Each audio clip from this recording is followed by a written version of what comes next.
당신은 혹시 이런 마음으로 하루를 시작하지 않으십니까? 나는 늘 참고 늘 양보하고 늘 괜찮다고 말해왔는데 왜 나만 이렇게 지치는 걸까? 왜 나만 상처를 받는 걸까? 분명히 잘해주려고 했을 뿐인데 돌아오는 것은 고마움이 아니라 당연함처럼 느껴질 때 마음 한구석이 서서히 식어가고 있다는 걸 느끼신 적은 없으신가요? 오늘 이 이야기는 겉으로는 아무 말 하지 않지만 속으로는 오래 아파온 분들을 위한 이야기입니다. 살다 보면 우리는 자연스럽게 좋은 사람이 되려고 했습니다. 특히 중년을 지나오면서 가족을 위해, 자식을 위해, 관계를 위해 자신의 감정 하나쯤은 참고 넘기는 것이 어른스러움이라고 배워왔습니다. 화를 내는 대신 침묵을 선택하고 불편해도 웃으며 넘기고 상대의 기분을 먼저 살피는 것이 미덕이라고 여겨왔지요. 그런데 이상하게도 그렇게 살아온 사람일수록 어느 순간 마음이 무너집니다. 나는 왜 이렇게 힘들까? 내가 뭘 그렇게 잘못 살았을까? 이 질문이 반복되기 시작합니다. 불교에서는 이것을 고구라고 부릅니다. 누군가 일부러 나를 괴롭혀서 생긴 고통이 아니라 내 마음속에서 조용히 쌓여온 고통입니다. 겉으로는 아무 일도 없는 것처럼 보이지만 속에서는 참음과 기대가 겹겹이 쌓여 무게가 되어버린 상태입니다. 많은 분들이 착각합니다. 내가 더 잘하면 언젠가는 알아주겠지. 조금만 더 참으면 관계가 좋아지겠지. 하지만 시간이 흐를수록 마음은 더 메말라갑니다. 왜일까요? 잘해주는 행위 자체가 문제가 아니라 그 안에 숨어있는 기대와 집착이 문제이기 때문입니다. 기대는 처음에는 희망처럼 보입니다. 하지만 기대가 커질수록 상대의 반응 하나하나에 마음이 흔들리게 됩니다. 전화 한 통이 늦어도 서운하고 말 한마디가 무심해 보여도 상처가 됩니다. 이때 우리는 상대를 원망하기 시작하지만 사실 그 고통의 뿌리는 상대가 나를 알아주어야 한다는 생각에 있습니다. 부처님께서는 모든 것은 변한다고 말씀하셨습니다. 사람의 마음도 관계도 감정도 늘 같은 자리에 머물지 않습니다. 그런데 우리는 관계만은 변하지 않기를 바랍니다. 내가 한 만큼 아니 그 이상으로 돌아오기를 은근히 기대합니다. 이 기대가 충족되지 않을 때 우리는 스스로를 더 몰아붙입니다. 그래도 참아야지. 내가 어른이니까. 중년 이후의 삶에서 이런 태도는 특히 깊은 외로움으로 이어집니다. 자식은 자식의 삶으로 바쁘고 배우자도 예전처럼 마음을 표현하지 않습니다. 그럼에도 우리는 여전히 이해해주는 역할을 맡고 있습니다. 그러다 문득 아무도 나를 묻지 않는다는 느낌이 들 때 그때 마음이 크게 아파옵니다. 여기서 중요한 사실 하나를 짚고 가야 합니다. 당신이 힘든 이유는 약해서가 아닙니다. 당신이 힘든 이유는 너무 오래 너무 성실하게 버텨왔기 때문입니다. 불교에서 말하는 자비는 무조건 참는 것이 아닙니다. 자비는 먼저 자신의 마음을 알아차리는 것에서 시작합니다. 지금 이 순간 잠시 멈춰서 자신의 마음을 살펴보세요. 나는 정말 괜찮은가? 이 관계에서 나는 숨쉬고 있는가? 이 질문을 스스로에게 던져보는 것만으로도 이미 첫 번째 수행은 시작된 것입니다. 오늘 이 첫 번째 이야기는 당신이 나만 이상한 게 아닐까라는 생각에서 조금은 벗어나도록 돕기 위한 시간입니다. 잘해주는 사람이 더 아픈 이 세상에서 이 고통은 당신 개인의 문제가 아니라 많은 이들이 겪고 있는 인간 마음의 구조라는 것을 천천히 함께 이해해 가고자 합니다. 다음 이야기에서는 왜 사람들은 늘 참고 양보하는 사람에게 점점 더 선을 넘게 되는지 그 마음의 작동 원리를 조금 더 깊이 들여다보겠습니다.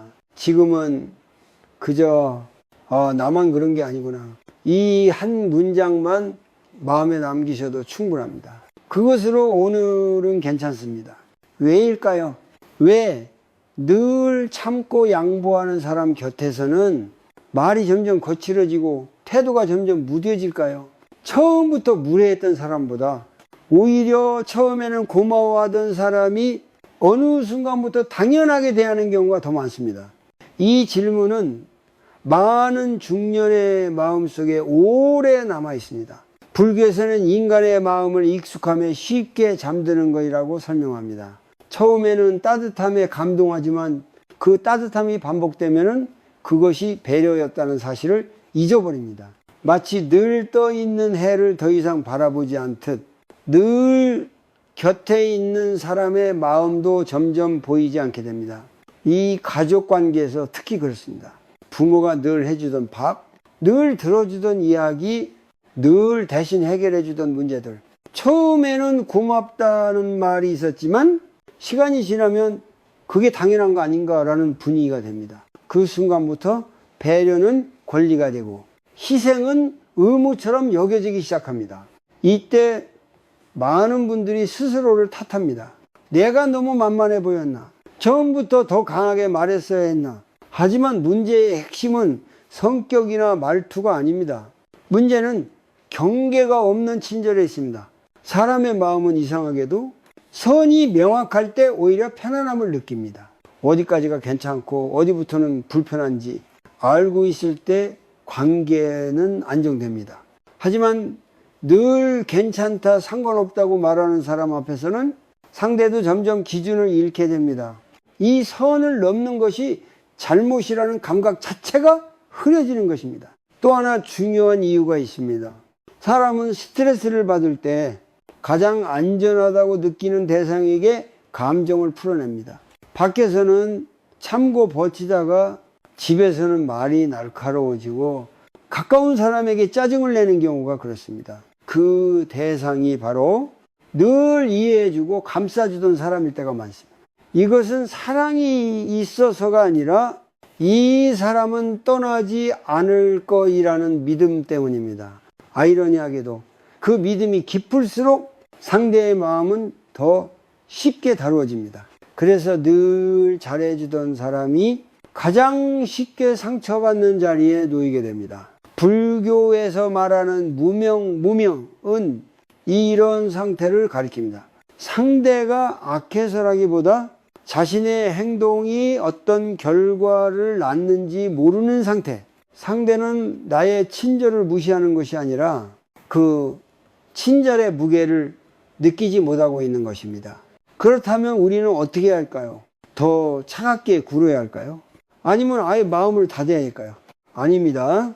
여기서 필요한 것은 공격도 단절도 아닌 자각입니다. 나는 지금 참고 있는가? 아니면 두려워서 말하지 못하는가? 이 친절은 기쁨에서 나오는가? 아니면 인정받고 싶은 마음인가? 이 질문을 스스로에게 던지는 순간 우리는 관계의 흐름을 새롭게 볼 수 있게 됩니다. 잠시 짧은 실천을 해보겠습니다.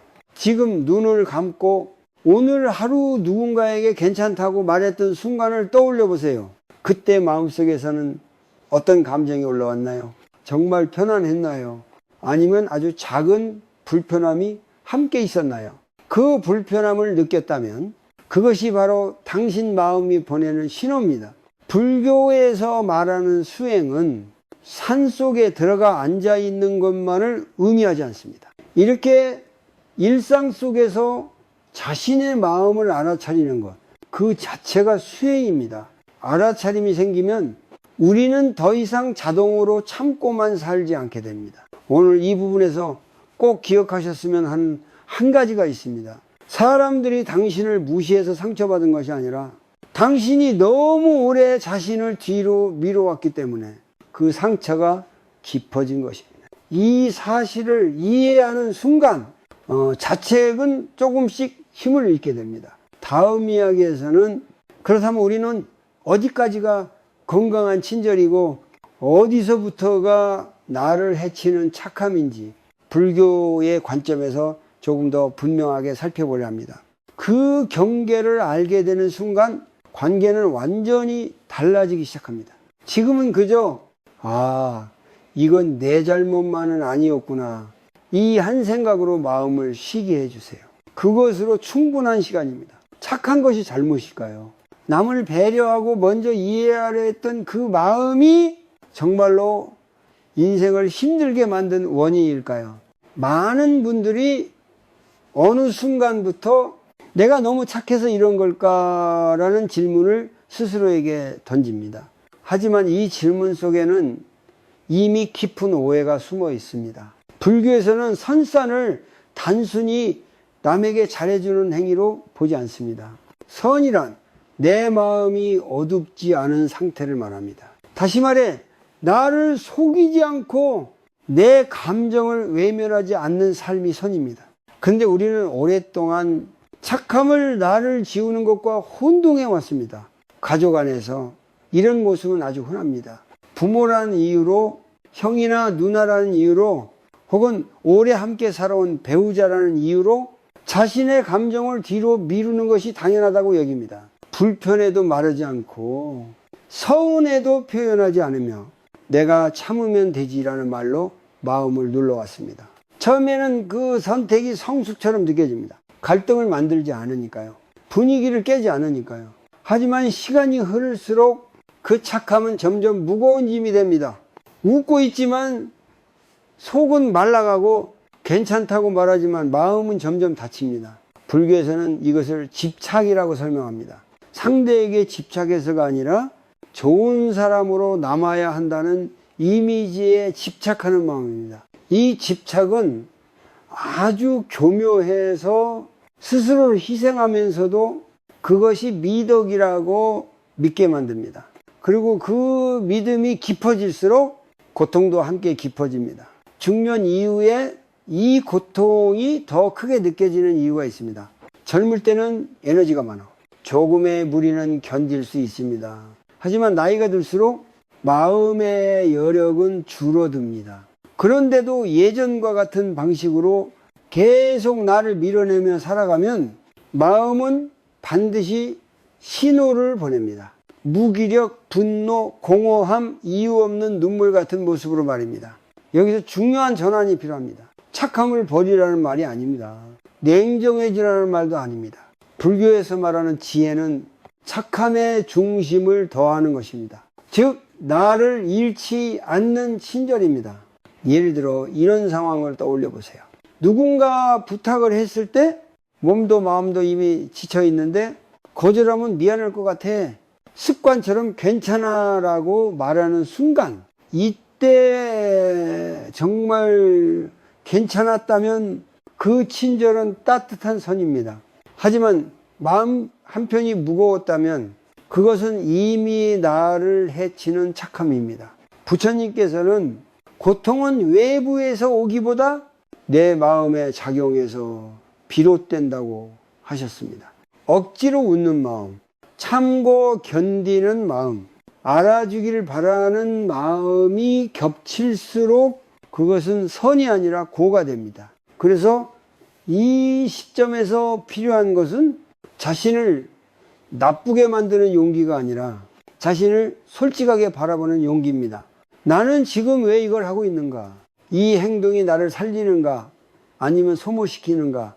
이 질문을 던지는 순간 우리는 처음으로 자신 편에 서게 됩니다.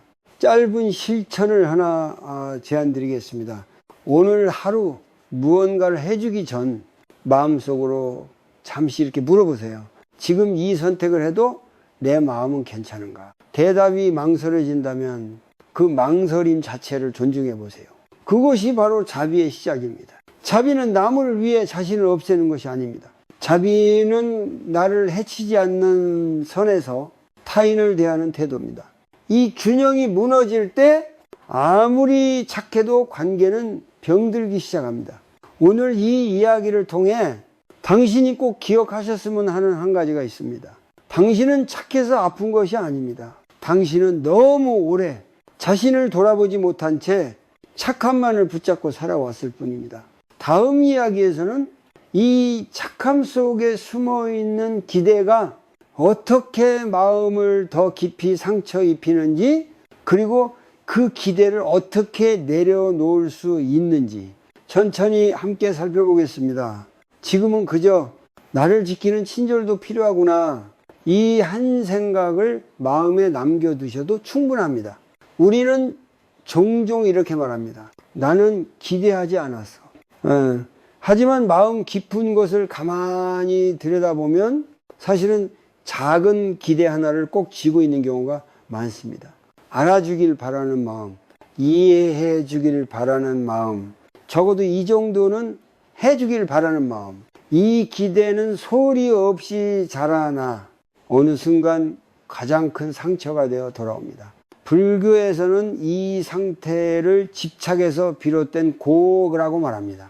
기대 자체가 잘못은 아닙니다. 문제는 기대가 충족되지 않을 때 그 감정을 내려놓지 못하고 계속 마음속에서 되풀이하는 데 있습니다. 왜 저 사람은 늘 저럴까? 내가 그렇게 해줬는데 어떻게 이럴 수 있지? 이 생각이 반복될수록 마음은 점점 더 무거워집니다. 중년 이후의 삶에서 이 기대는 특히 가족 안에서 커집니다. 자식에게는 이제는 알겠지라는 기대가 생기고 배우자에게는 말하지 않아도 알겠지라는 바람이 생깁니다. 하지만 현실은 다릅니다. 자식은 자식의 인생에 바쁘고 배우자는 여전히 자기 방식대로 살아갑니다. 그 차이를 받아들이지 못할 때 마음속에서는 서운함이 쌓이기 시작합니다. 서운함은 겉으로는 조용합니다. 하지만 안에서는 아주 시끄럽습니다. 말하지 못한 감정들이 밤마다 생각으로 떠오르고 같은 장면을 계속 반복 재생합니다. 불교에서 말하는 망상이 바로 이런 상태입니다. 이미 지나간 일인데 마음은 놓아주지 못하고 계속 그 자리에 머무는 것입니다. 여기서 중요한 사실이 하나 있습니다. 사람을 가장 힘들게 하는 것은 상대의 행동 그 자체가 아니라 이래야 했는데 라는 마음속 기준입니다.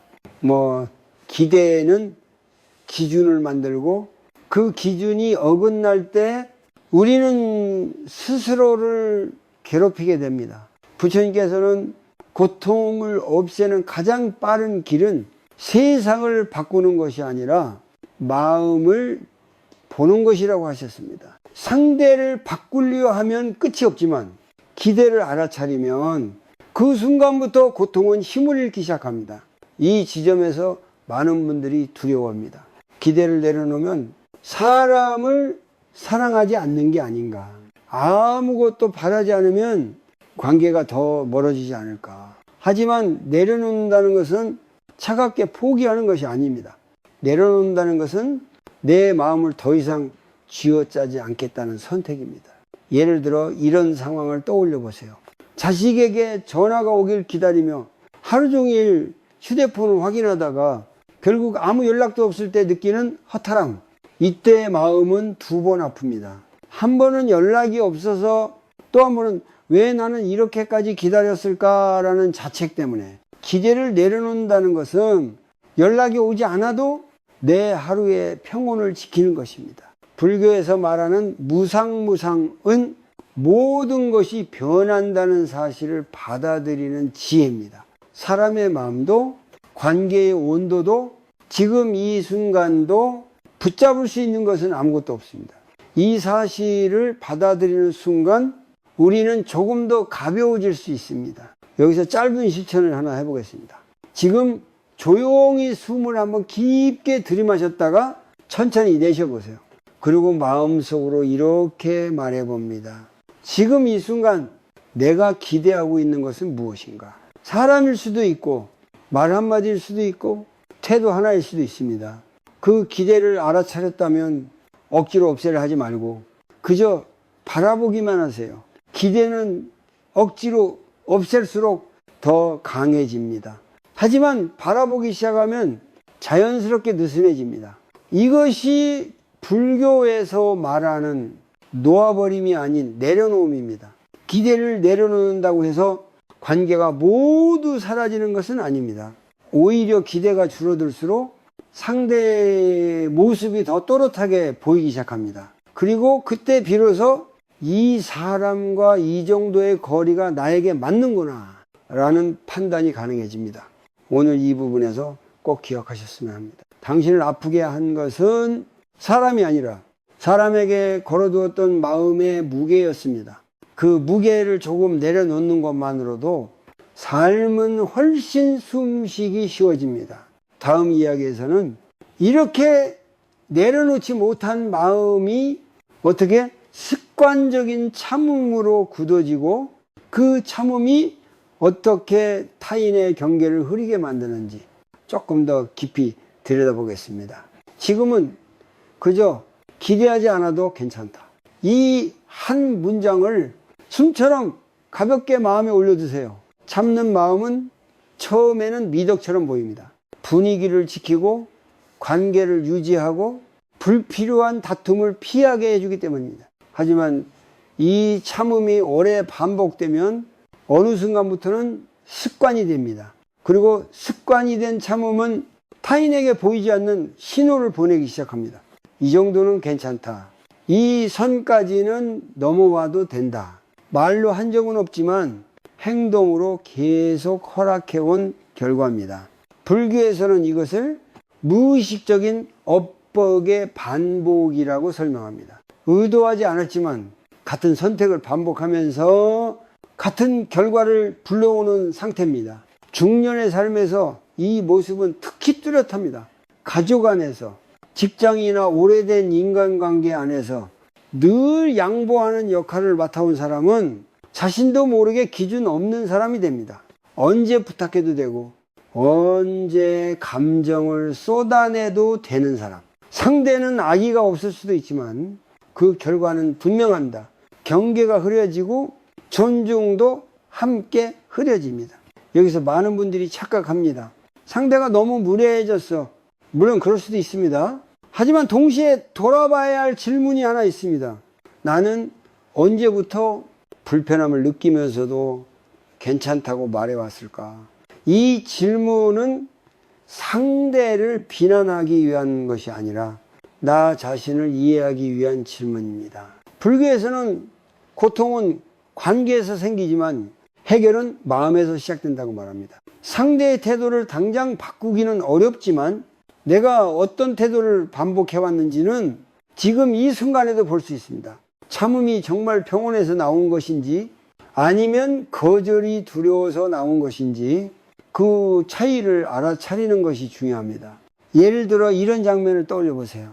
이미 피곤한데도 누군가의 부탁을 받았을 때 머릿속에서는 이번엔 좀 쉬고 싶은데 라는 생각이 스칩니다. 하지만 입에서는 자동처럼 괜찮아 내가 할게 라는 말이 나옵니다. 이 순간 마음은 아주 작은 신호를 보냅니다. 그 신호를 계속 무시하면 언젠가는 몸과 감정이 대신 반응하게 됩니다. 짜증, 무기력, 이유 없는 분노로 말입니다.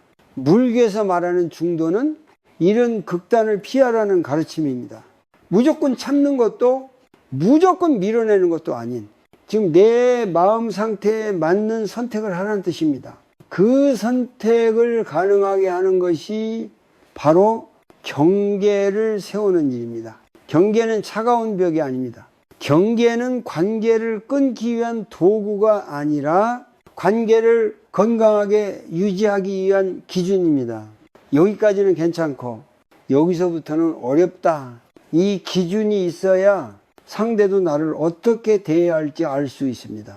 경계가 없으면 상대는 모른 채 계속 선을 넘게 됩니다. 여기서 중요한 점은 경계를 세운다고 해서 사람이 나빠지는 것이 아니라는 사실입니다. 오히려 경계가 분명한 사람일수록 관계는 단순해지고 불필요한 감정 소모가 줄어듭니다. 불교에서 말하는 자비는 나를 소진시키면서까지 베푸는 것이 아닙니다. 자비는 나를 해치지 않는 선에서 타인을 대하는 태도입니다. 짧은 실천을 하나 제안드리겠습니다. 앞으로 무언가를 부탁받았을 때 바로 대답하지 말고 속으로 숨을 한번 고른 뒤 이렇게 물어보세요. 지금 이걸 받아들이면 내 마음은 어떤 상태가 될까? 그 질문에 대한 답이 불편함이라면 그 불편함을 무시하지 마세요. 그것이 바로 경계를 세워야 할 지점입니다. 처음에는 어렵고 어색할 수 있습니다. 오랫동안 참아온 사람일수록 거절은 죄처럼 느껴지기 때문입니다.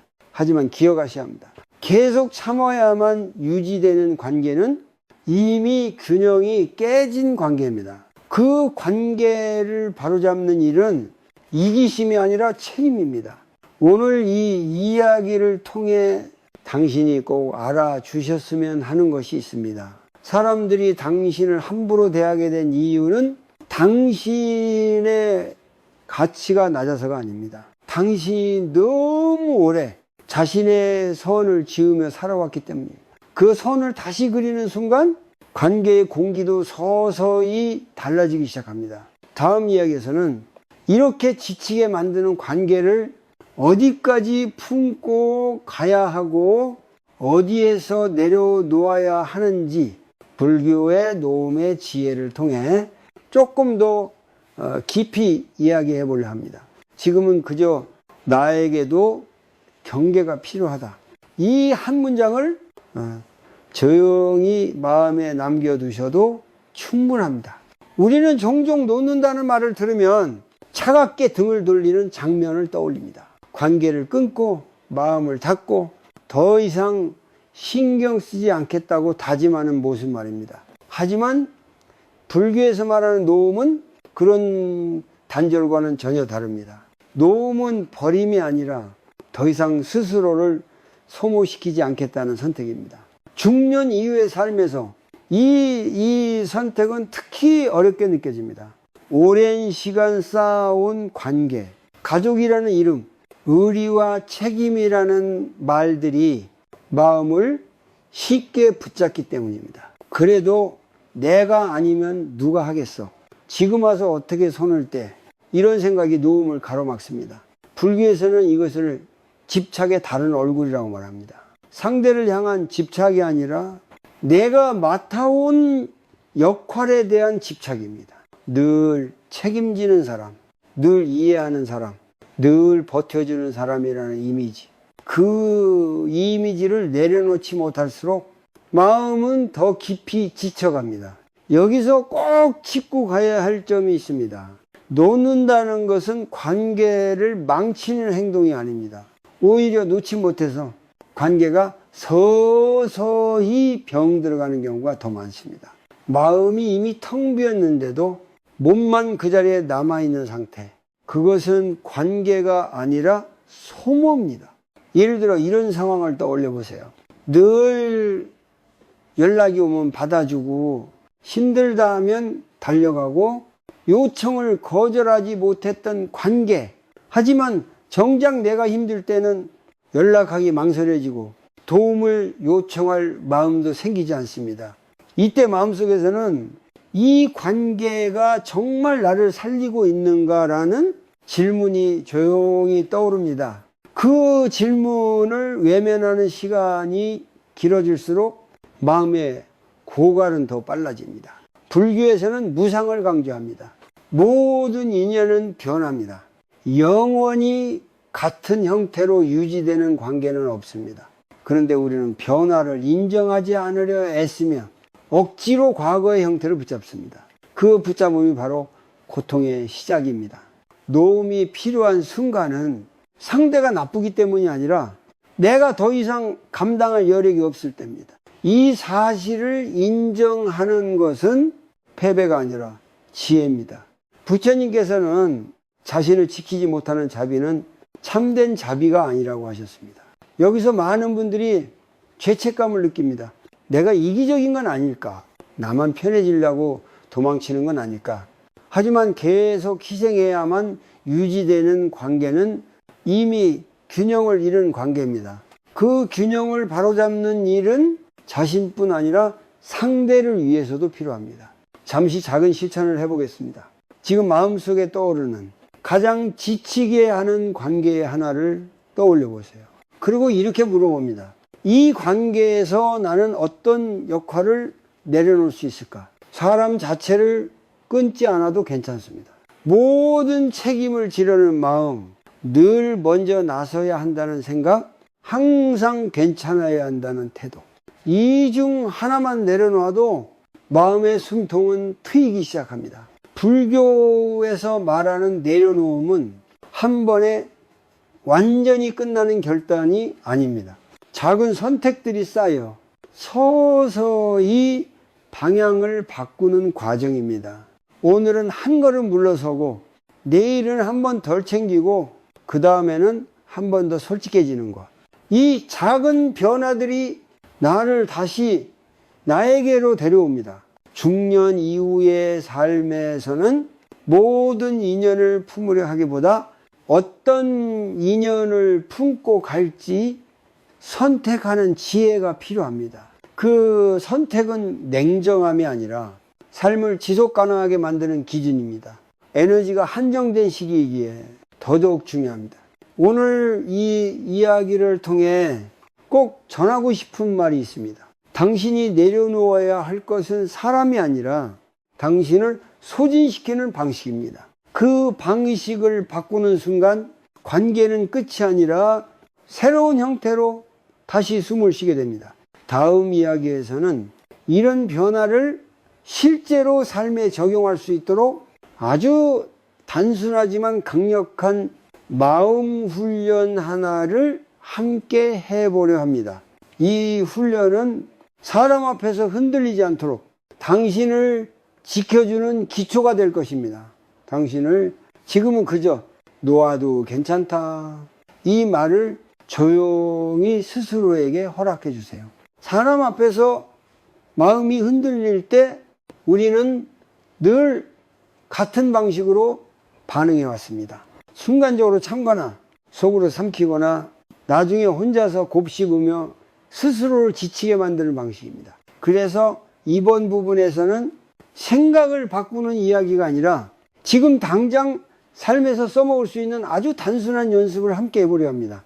불교에서는 마음을 다루는 가장 기본을 멈춤에서 시작합니다. 사람이 상처받는 이유는 상대의 말이나 행동 때문이 아니라 그 순간 자동으로 튀어나오는 내 반응을 그대로 따라가기 때문입니다. 그래서 반응을 바꾸기 전에 먼저 흐름을 끊는 것이 필요합니다.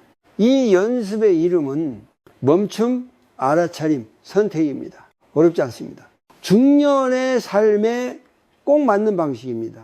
첫 번째는 멈춤입니다. 누군가의 말에 마음이 불편해졌을 때 혹은 부탁을 받았을 때 바로 대답하지 않고 속으로 단 한 박자만 멈추는 것입니다. 말을 늦추고 고개를 끄덕이기 전에 숨을 한번 고르는 것, 이 짧은 멈춤이 습관처럼 이어지던 참음을 끊어줍니다. 두 번째는 알아차림입니다. 멈춘 상태에서 자신에게 이렇게 물어보세요. 지금 내 마음은 어떤 상태인가? 불편한가? 억울한가? 지친 상태인가? 좋고 나쁨을 판단하지 말고 그저 상태만 알아차리면 됩니다. 불교에서 말하는 정념지는 이렇게 지금의 마음을 있는 그대로 보는 힘입니다. 많은 분들이 이 단계에서 처음으로 자신의 감정을 정확히 봅니다. 그동안은 이 정도는 참아야지라는 생각으로 느낌을 덮어왔기 때문입니다. 알아차림은 문제를 키우는 행동이 아니라 고통을 줄이는 첫걸음입니다. 세 번째는 선택입니다. 알아차린 뒤에 이렇게 질문해 보세요. 지금 이 선택이 나를 더 지치게 할까? 아니면 나를 지켜줄까? 이 질문은 옳고 그름을 가르는 질문이 아닙니다. 오직 나의 상태를 기준으로 선택하게 도와주는 질문입니다. 예를 들어 부탁을 받았을 때 몸도 마음도 이미 한계라면 이렇게 말할 수 있습니다. 지금은 조금 어렵습니다. 이 말은 무례도 거절도 아닙니다.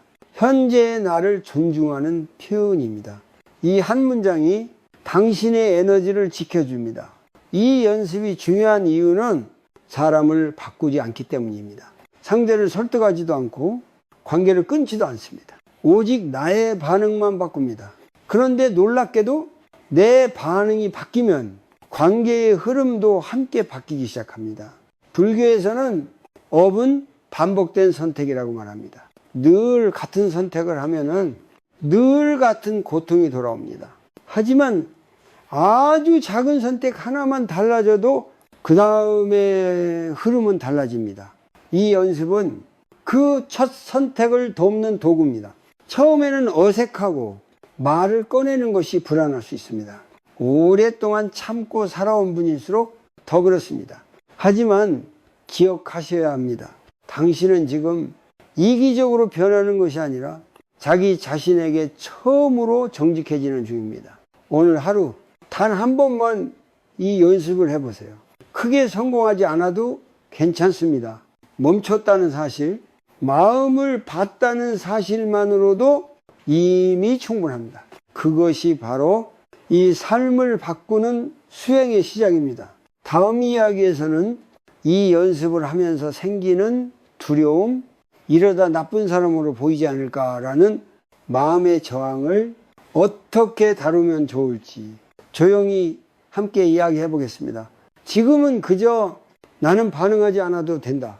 이 한 문장을 호흡처럼 가볍게 마음에 두세요. 연습을 조금씩 해보다 보면 마음 한편에서 이런 생각이 올라옵니다. 이렇게 말하면 내가 나쁜 사람이 되는 건 아닐까? 상대가 상처받지는 않을까? 이제 나를 이기적이라고 보진 않을까? 이 두려움은 특히 오랫동안 좋은 사람으로 살아온 분들에게 아주 익숙한 감정입니다. 불교에서는 이 마음을 평가에 대한 집착이라고 말합니다. 사람에게 잘 보이고 싶고 미움받고 싶지 않은 마음은 아주 자연스럽습니다. 하지만 그 마음이 커질수록 우리는 점점 자신을 숨기게 됩니다.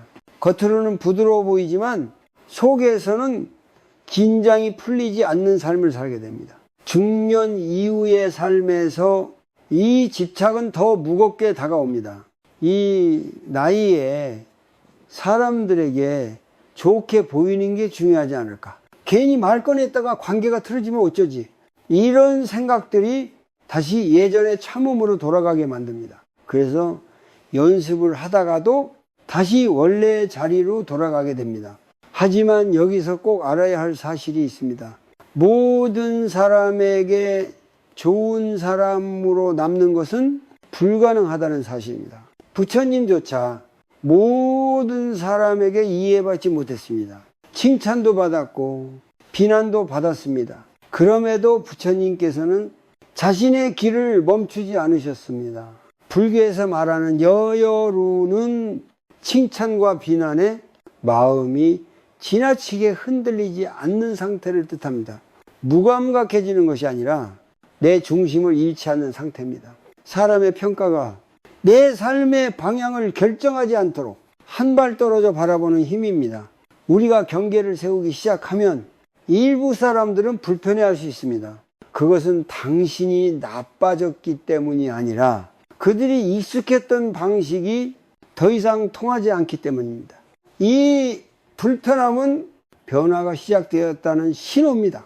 예를 들어 늘 부탁을 들어주던 사람이 처음으로 지금은 어렵습니다 라고 말했을 때 상대는 당황할 수 있습니다. 심지어 서운한 표정을 지을 수도 있습니다. 하지만 그 반응은 당신의 잘못을 증명하는 것이 아니라 새로운 균형이 만들어지고 있다는 증거입니다.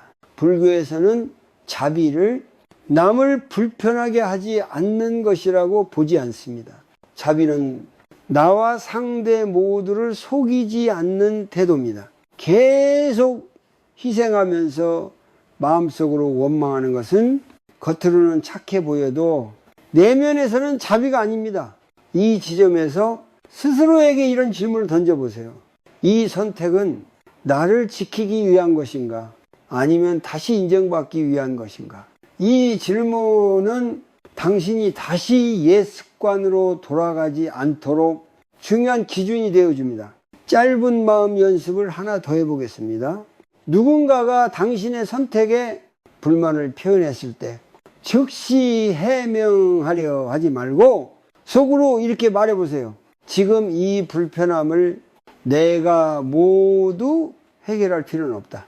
이 문장은 불필요한 죄책감을 내려놓는데 큰 도움이 됩니다. 중년 이후의 삶은 모든 관계를 지키는 삶이 아니라 나를 잃지 않는 삶으로 방향을 바꿔야 하는 시기입니다. 관계가 조금 가벼워지는 대신 마음은 훨씬 깊어질 수 있습니다. 그 깊이 속에서 진짜 편안한 관계만이 남게 됩니다. 오늘 이 이야기를 통해 당신이 꼭 기억했으면 하는 것이 있습니다. 조금 덜 좋은 사람처럼 보일 용기는 조금 더 건강한 사람이 되기 위한 용기입니다. 그 용기가 쌓일수록 당신의 삶은 더 단단하고 조용해집니다. 다음 이야기에서는 이렇게 중심을 지키는 연습이 어떻게 삶 전체를 안정시키고 나이 들수록 더 자유로워지게 만드는지 천천히 마무리해보려 합니다. 지금은 그저 모두에게 이해받을 필요는 없다. 이 문장을 부드럽게 마음에 올려두세요. 사람의 마음은 칭찬보다 비난에 더 오래 머무는 경향이 있습니다. 10마디의 고마운 말보다 한마디의 무심한 말이 밤새 마음을 괴롭히는 이유입니다. 그래서 사람 앞에서 마음을 지키는 일은 나이가 들수록 더 중요해집니다. 불교에서는 이 상태를 경계가 외부에 있는 삶이라고 설명합니다. 내 마음의 기준이 타인의 말과 표정이 달려있을 때 우리는 늘 흔들릴 수밖에 없습니다. 그날의 평온이 누군가의 반응에 의해 결정되는 삶은 아주 피곤한 삶입니다. 여기서 불교의 중요한 가르침 하나가 등장합니다. 바로 여유의 태도입니다. 여열한 좋다 나쁘다에 즉각 반응하지 않고 있는 그대로를 바라보는 상태를 말합니다. 칭찬을 들어도 마음이 과하게 들뜨지 않고 비난을 들어도 자신을 부정하지 않는 상태입니다. 중년 이후의 삶에서는 이 태도가 특히 큰 힘이 됩니다. 이제는 모든 관계에서 인정받으려 애쓸 필요가 없기 때문입니다. 오히려 이 사람은 이렇게 생각할 수 있겠구나 하고 한 발 떨어져 바라볼 수 있을 때 마음은 훨씬 편안해집니다. 많은 분들이 묻습니다. 그럼 상처를 전혀 받지 않는 건가요? 아닙니다. 사람인 이상 말 한마디에 마음이 흔들릴 수 있습니다.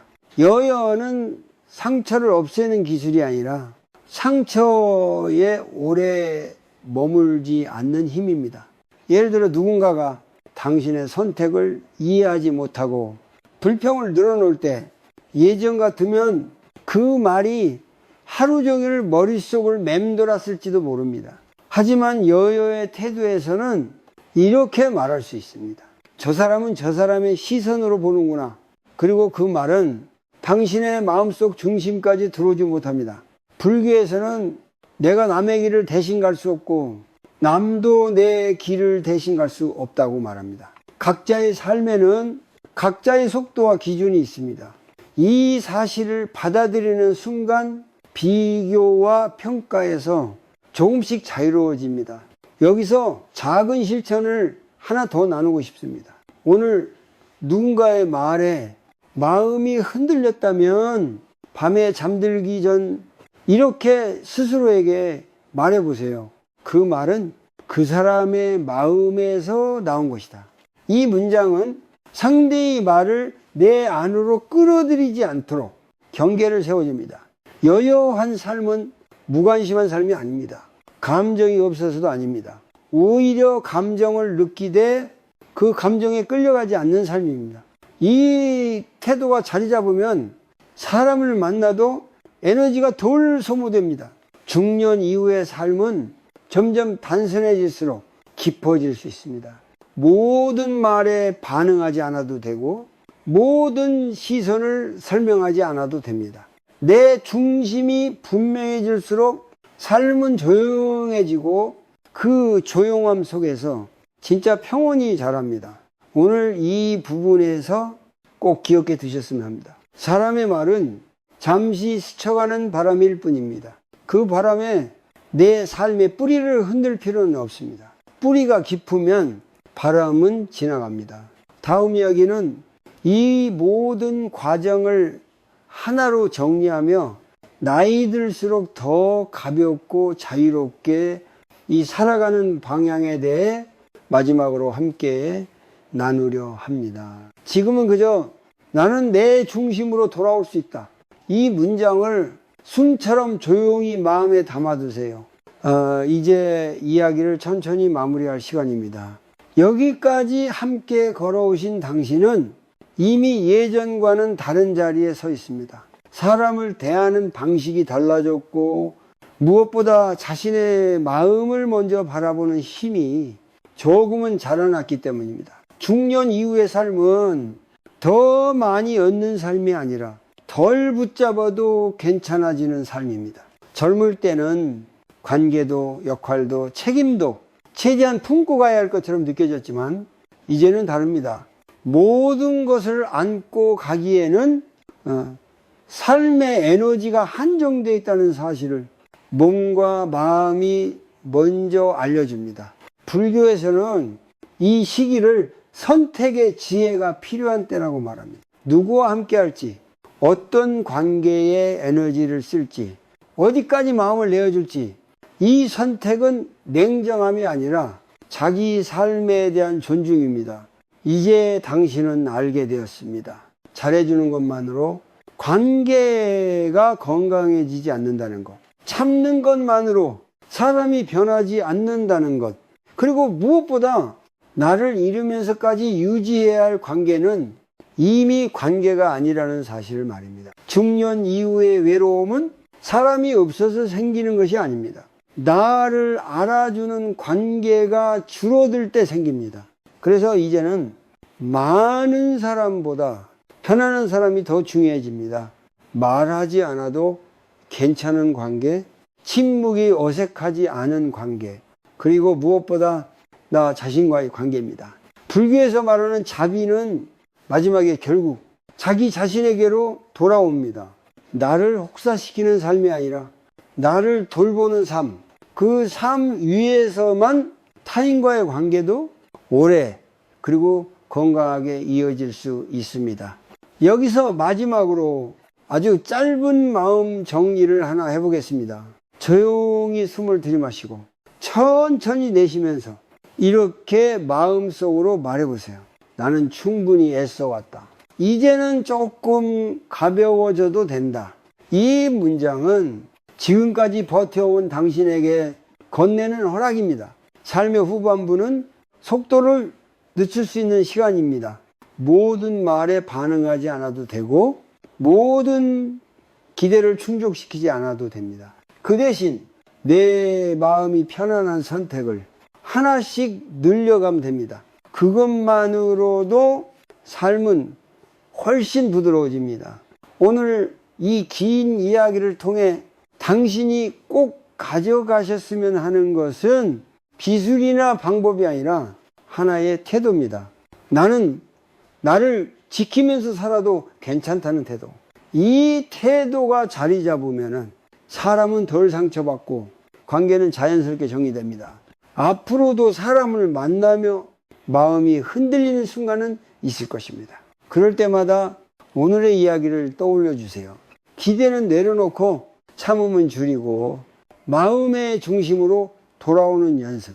그 연습이 쌓일수록 당신의 삶은 조용하지만 단단해질 것입니다. 이제 더 이상 모든 사람에게 잘 보이려 애쓰지 않아도 됩니다. 당신은 이미 충분히 잘 살아왔고 앞으로는 조금 더 편안하게 살아도 되는 사람입니다. 이 말로 오늘의 이야기를 마칩니다.